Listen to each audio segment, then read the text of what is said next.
পিএমশ্রী শেখেরকোট দ্বাদশ শ্রেণী বিদ্যালয়ে থাবা বসালো চোরের দল। বিদ্যালয়ের ভারপ্রাপ্ত প্রধান শিক্ষক জানান, সোমবার বিকেল 4:30টায় স্কুল বন্ধ করে বাড়িতে চলে যান। মঙ্গলবার সকালে বিদ্যালয়ের প্রাতঃবিভাগের শিক্ষক শিক্ষিকারা বিদ্যালয়ে গিয়ে দেখতে পায় প্রাতঃবিভাগের প্রধান শিক্ষকের কক্ষ সহ বেশ কয়েকটি কক্ষের দরজা ভাঙা। সাথে সাথে প্রাতঃবিভাগের প্রধান শিক্ষক ওনাকে ঘটনার বিষয়ে জানান।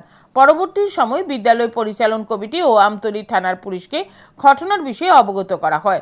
চোরেরা বিদ্যালয়ের প্রধান শিক্ষকের কক্ষের 2টি আলমিরা, স্টাফ রুমের 3টি আলমারি, পরীক্ষার রুমের 7টি আলমিরা সহ বেশ কয়েকটি রুমের দরজা ভেঙেছে। তিনি আরও জানান, আমতলী থানার পুলিশ ঘটনাস্থলে গিয়ে ঘটনার তদন্ত শুরু করেছে। তবে চোরেরা তেমন কিছু নিয়ে যায়নি। নগদ 1000 টাকা নিয়ে গেছে চোরেরা।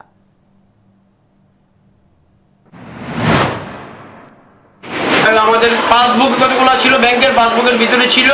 এখানে ইদানিং আমাদের ছেলেরা গতকালকে আমাদের স্কুল লেভেল বিজ্ঞান ভিত্তিক স্কুল লেভেল সায়েন্স এক্সিবিশন হয়েছে।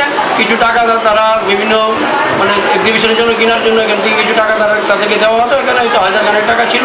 এই টাকাটাই তারা আমাদের নজরে আছে, এখন পর্যন্ত আমাদের নজরে যা আসলো আপাতত। স্যার, একটা বিষয়, স্কুলে কি নাইট গার্ডের কোনো ব্যবস্থা? না, আমাদের স্কুলে কোনো নাইট গার্ড নেই।